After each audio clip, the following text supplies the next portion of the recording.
Welcome to Yemi's house. Once again. Yes, sir. Welcome, ladies and gentlemen, to another episode of African History Class. Yes, sir. If you did not see our last episode, it's on YouTube. You go on YouTube, you type Yemi's house, and then you can find it. It was about the world famous Ashanti Empire. Yeah. Very, very interesting topic.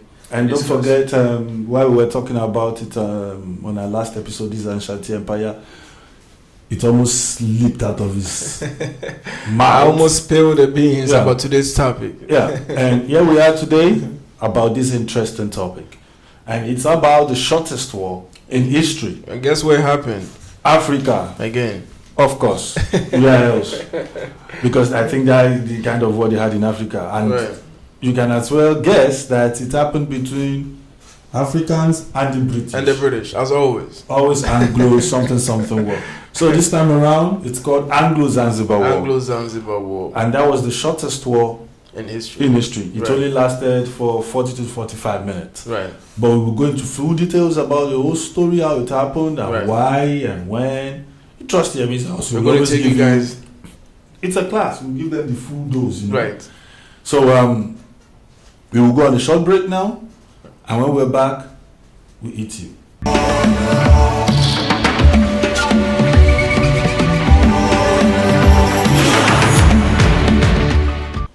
Welcome back. Welcome back.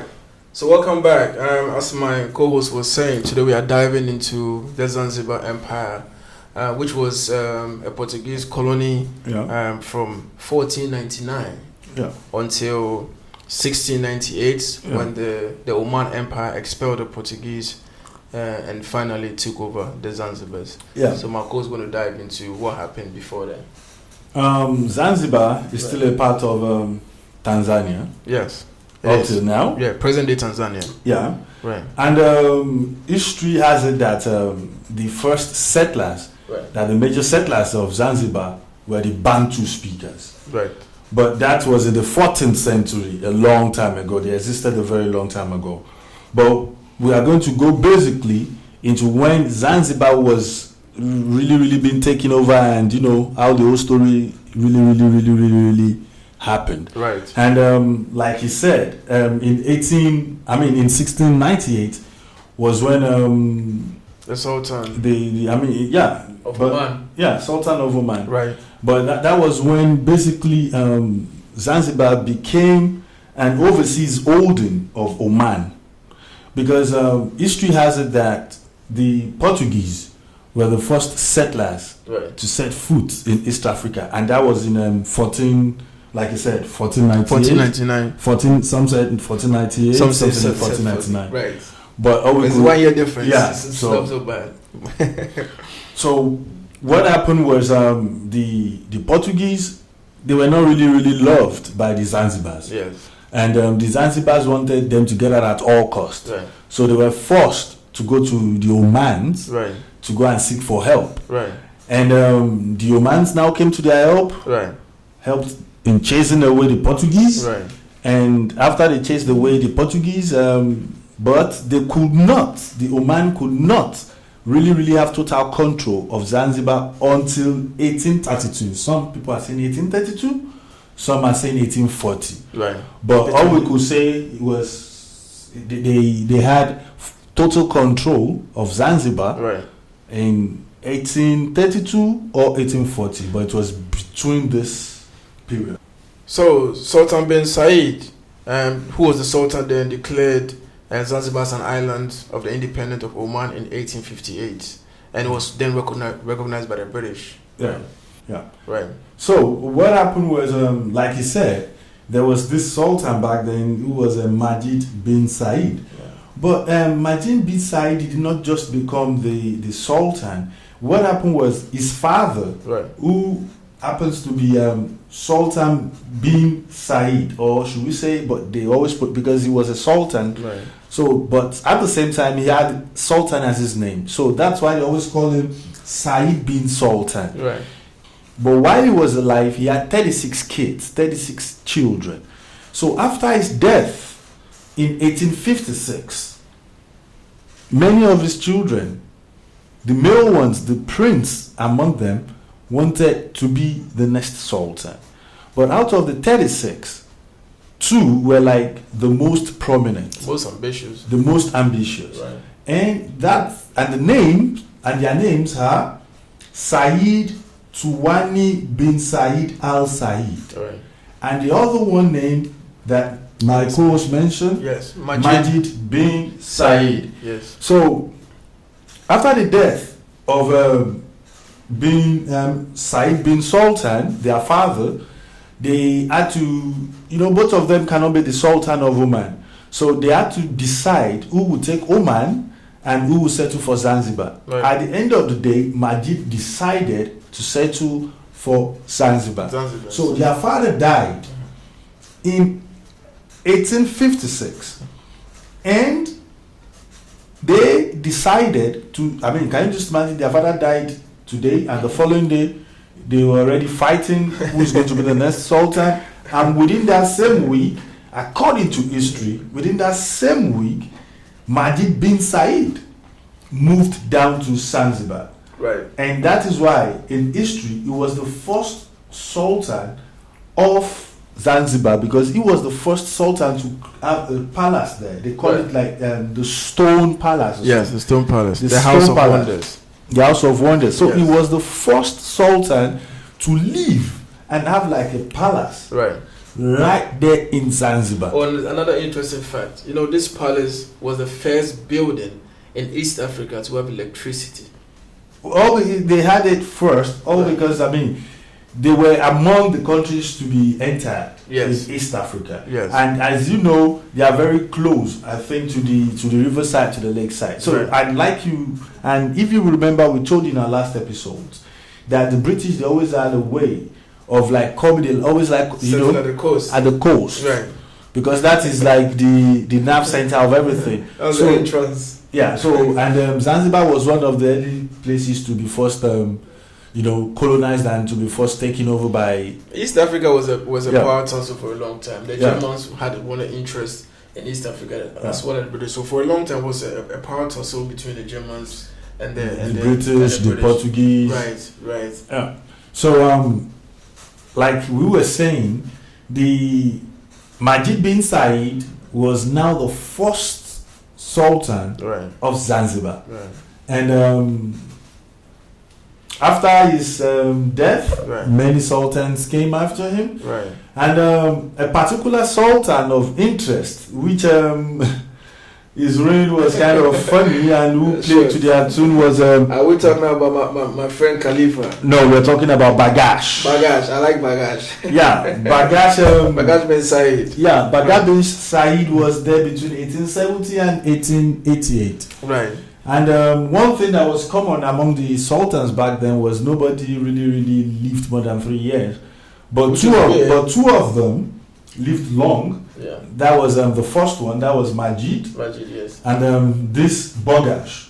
Bagash, was on the throne for 18 good years between 1870 and 1888. Right. Which was quite unusual those days because they were mostly living and being the sultan. Right.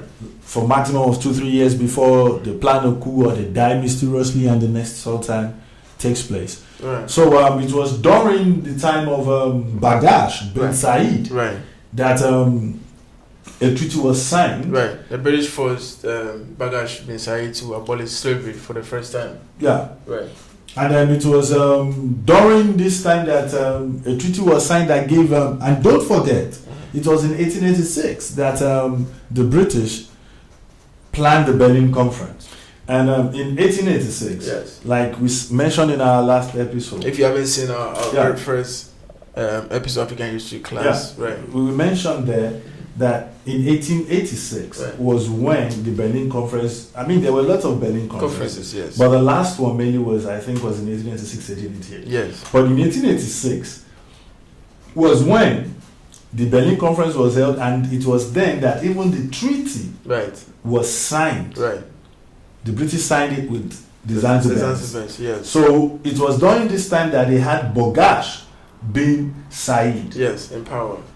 This was when the British recognized Zanzibar's sovereignty and tenate for the first time in 1886. Yeah, and after his death, was Khalifa. Khalifa, your my friend. very, very good friend. And Khalifa lived between 1888 to 1890. Right, short rule. Short rule. Very and short rule. after him came Ali bin Said. Right. After the death of Bagash reigned from 1817 to 1888. Right.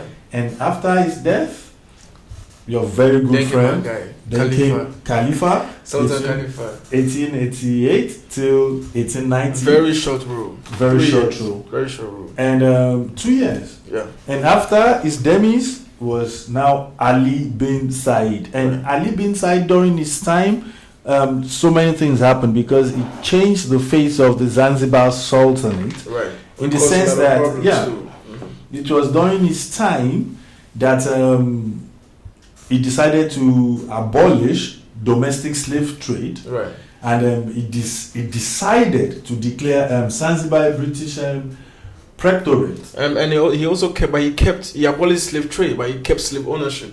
So Yeah. if he already owned slaves, then it wasn't a problem. But Yeah. to sell the slaves, It wasn't allowed. it wasn't allowed. And it too ended the period of sovereignty. Right. And not only that, what really made many people, Zanzibarians, the elites, the rich ones Right. among them, why they did not really like him was because he allowed a lot of British influence. British influence. And It was also- during this time that the British really have Right. much power over Zanzibar. They And really- why? Because the slave trade was very lucrative. Yeah. You know? But not only that, he made a white person, Lord Matthews, Lord Matthews. the yes. first minister Right. to head his cabinet. His cabinet. And that really, You can imagine how that was set with his Yeah. fellow Arabs, you know. They were How not don't happy. Like it. They were not happy. the Not just Zanzibians did not like it. stopping our money. The Omanians too, they did not like it. And I think there's something that the British plan to Yeah. plant somebody in there so they can have Exactly. full control. Because there was Lloyd Matthews. If you not forget, he featured in the third Ashanti War. Anglo-Ashanti War. Yeah. So he was a man known to be with bad records. Right. So now imagine someone with a bad history coming now over to Zanzibar Right. and now even being made the first minister to lead a cabinet. So Right. you can imagine the distraught in how they would feel back then. Right. So we are just trying to let you realize that it's been a long time our leaders have been using And there was foreigners to. there was a little issue between the British and the Germans, you know, where the Germans refused to fly the flag of the Sultan, the Zanzibar Empire, and it was a little problem. The locals and the Germans. Yeah. And guess who they sent to go sort things out? Lord Matthews. Yeah. Right. So the British, like I said, we said in our preview, they always had like a long-term plan to take things over, but it takes them time. Lord Matthew was with them for a while, fought for them, but they knew that, okay, so after a couple of years, we're going to put this guy in power. Yeah. You know, so they take over slowly. Exactly.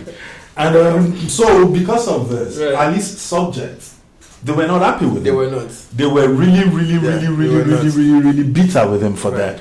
So and after that, now the British now, because of this influence that because Ali allowed them Right. that power, that influence. Right. So after his death, now came Hamid bin Tuwali Al Said. Yes. And Excuse us, it's Arab yeah. names. So we try. and he lived between 1893 Right. to 1896. Right. And this war that we are about to talk about Right. happened in 1896. Okay. So we're going to go on a break. When yeah. we get back, we get into the war. Yeah. Stay tuned. Stay tuned.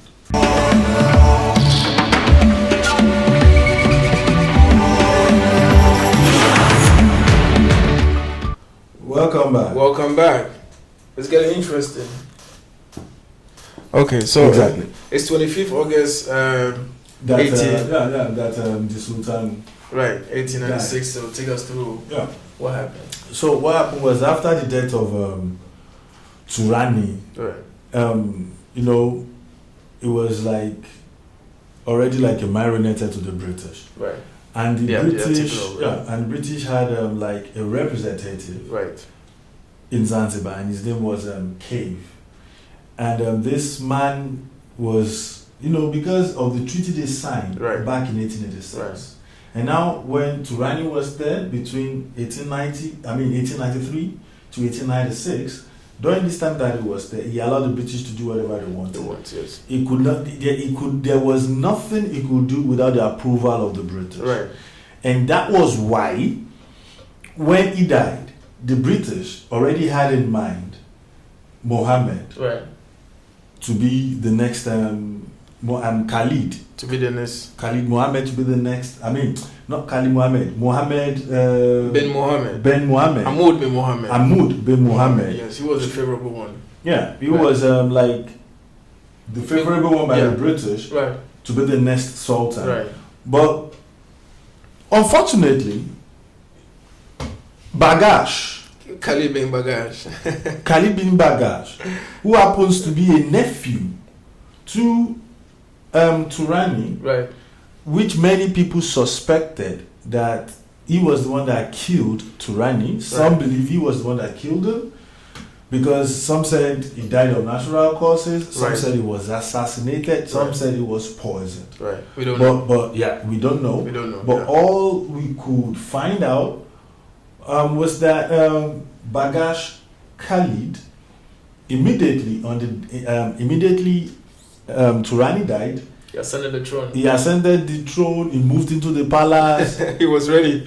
He started, behaving like a sultan, right, which did not go down with the British. Well, apparently, before you become sultan, you have to contact the British to because the British for their permission. Yeah, because now it was more or less like a British colony. Because they were the one really dictating. And they had their prime minister. Yeah, the Omanians were more or less like just a sitting dummy. Right. They were the one that were really making the rules. Right. So after his death, it was more or less like an insult to them that how can someone just come without permission? Yeah, although it was more or less like their right, a royal right. But the British did not see it like that. Yeah. So they decided to tell him like, okay, Cave now sent a message down to Khalid on the 25th. Right. Like, Bagash, you know what? Your being in the palace is not being sanctioned by the British government. You need to pack out. So you need to pack out, you need to move out. And he told them like, no, how do you expect me to move out? How do you expect me to pack out? Because he felt, and I believe it was his palace. So right.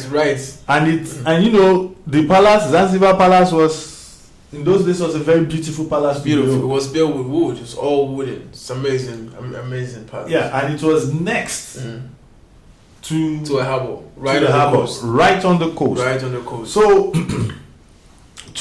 like we were saying, so on the 25th, he moved into the palace. Right. And Cave told him, move out, which he refused to do. And on the 25th, because Cave himself cannot make any decision without consulting Britain, he decided to send a telegram down to Britain to seek their approval before taking any action against it. Yeah. There was a message, the message that was sent to him by Cave. Inside the message, Cave told him that he should please consider to leave, and he told Cave that he does not believe that the British would do anything to the palace. And then Cave told him, if need be, confident. We will do it.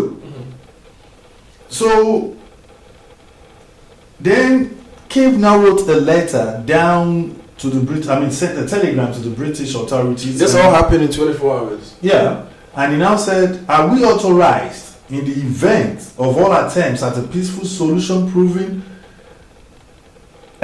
useless to fire on the palace from the men of war? That was what Cave sent. Yeah, that was the telegram. Right. So again, he wrote that, are we authorized in the event of all attempts at a peace solution proving useless to fire on the palace from the men of war? Because they tried to resolve it peacefully. Yeah. So while he waited for like a day before it came, and during that time, he moved into the palace on the 25th. On the 25th, yeah. On the 26th, he was already sent the message, and he was given a day to vacate the palace. Yeah. And now, this was the reply cave got from the British authorities, and it read, "You are authorized to adopt whatever measures you may consider necessary and will be supported in your action by Her Majesty's government.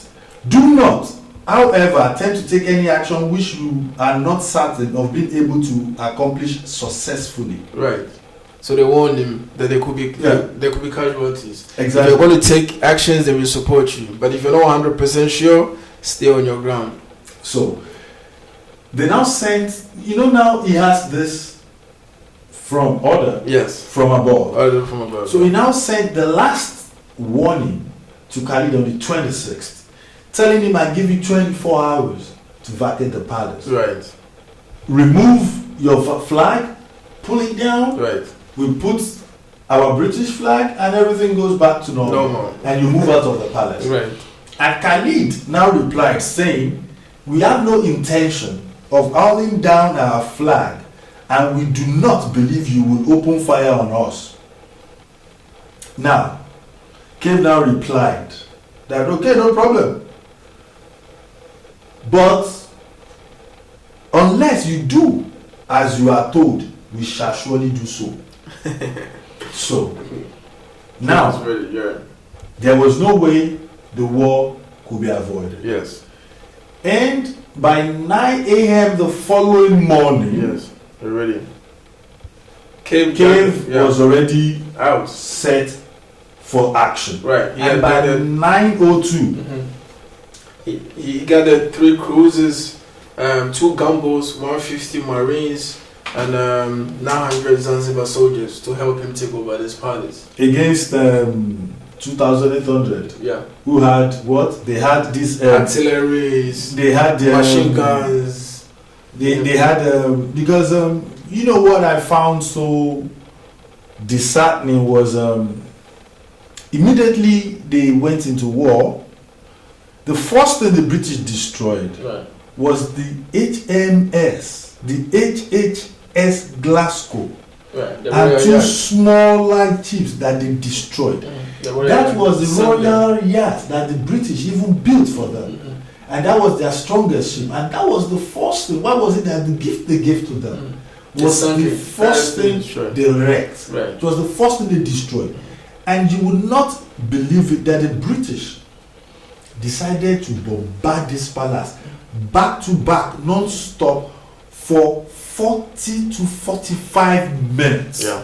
Some people say it's 30, some say it's 40, some say it's 45. But all we could have found, they came to destroy, they came to take over. There was nothing going to stop them. All that we could confirm was it was the shortest war in history, and it lasted 38 to 45 minutes. Right. And now you can just imagine if someone is coming to you to war with you, coming with 3 cruisers, 2 gunboats, 150 marines and sailors, with 500 foot soldiers. But like we always told you, they always had Zanzibians behind them, and they had 900 of them. Flag. I mean Africans, blacks, always had foot soldiers. The ones they first, slaughter in front before it gets to them. So they had. British always stay on the water. Yeah. So they had 900 of those, Zanzibars, and just 150 marines and sailors of their own. Right. So it was virtually black against black. Yeah. And equally, the Sultan had slaves and slaves people working for him. And guess what? They were all of them. None of them was Arabs. All of them were Zanzibars as well. So Zanzibar's going against Zanzibar. You support the Sultan, you fight against the guy who's supporting British. And guess how many casualties was about? 500. Yeah, they killed 500 of his own. Right. You understand? Of their own people. Of their own people. So 500 soldiers of Bagash Khalid was lost. Right. And it's so surprising that I was telling my co-host that it seems this Sultan Khalid Bagash was the shortest serving sultan or king of all time. Right, probably history. In history. Yeah, 2 days. 2 days. He was only there for 2 days and he was dethroned. Right. And like we were saying, he lost 500 soldiers and only the British had only 1 soldier that was injured. So the palace was bombarded and totally and utterly destroyed. And just like the British, their ways, they would destroy the whole palace and then get you to pay for it. So the Queen's strategy, Victoria. Yeah.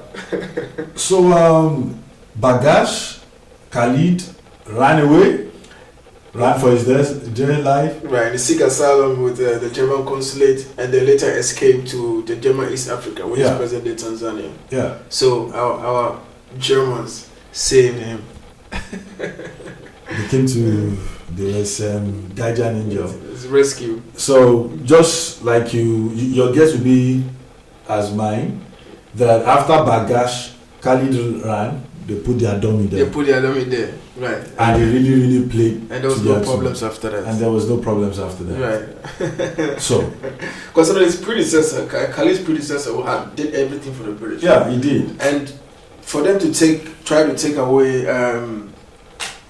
Khalid, they probably knew his character and everything. So he was probably going to be. It was a stubborn person. He was a stubborn person. Yeah. And if you don't forget, the other families in the hierarchy were not happy with his predecessor already. So I'm sure they try to put this one in place so that they can take control of this thing that's. But I think what really made him not to win again was, apart from the British not really supporting him, right. I think even within the royal family in Zanzibar, these Omanians, right. This sultan, right. It seems they had a problem within the royal hierarchy at that particular period. Why? Because circumstances surrounding his death was shady, and not even up to 5 hours. Yes, he already took it over. He already took over without consulting anybody. So I think the other cousins and nephews, they were not even happy with him. Yes. And that was why he could not succeed. He tried everything. He tried a parley with Cave. They refused. Right. I mean, he told them, okay, don't worry, you don't have to burn down my palace, you don't have to go to war with me, just let me stay there. But they said, no, we don't want you there, just go. We don't just want you there. All because they knew that even if they allowed him after a while, he would stop being their puppet. Yes.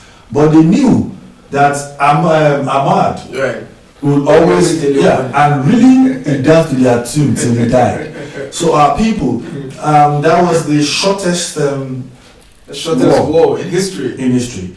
And to our subscribers, we are grateful. Thank you very much. We're grateful. The feedback has been amazing. Wonderful. It's been amazing. Really. Keep it up. Really impressive. Keep it up. And we are saying again that you should please leave your comments. Let us know what you think. It's important. Your input. Right. It's very important. We want it to be a family thing. We want subscribers to be part of the show. So whatever you think, please leave in our comments. And let us just know what you think. Right. And how Yemi's house will be able to satisfy you and be able to move forward. Right. We are really open to it. Right. Because this platform is for the emancipation of the black race. Yes. So black race. we are open. Right. And we'll always say, it's an information that you can get outside there. Public information. It's public information. Right. Go outside there, educate yourself, know more yourself, find out about your history. Right. Try and know your culture. Right. That ethnic group you belong to. Right. Find out about it. The people of Zanzibar, you should watch this. Yeah. Find out about your family history. Know about it. Right. And that way you'll be able to feel proud of what and who you are. Yes, it's important. Exactly. And that is why we're teaching African class, because we want you people to value yourself, to know the value of your own self. Right. And Africans. Yeah, kings and queens. Yeah. So very thank you to the special people of Zanzibar, present-day Tanzania, part of Tanzania. Yeah. Thank you for this amazing history. Yeah. Right. So for making us being a part of this your amazing history. Yeah. So hopefully you guys can see this, and then you can also leave your comment, tell us what you think, and then if there's anything, any gap, anything that we missed, please. Yeah. Go ahead and and until next time. Yemi's house. It's good evening. Peace, yo. Peace out.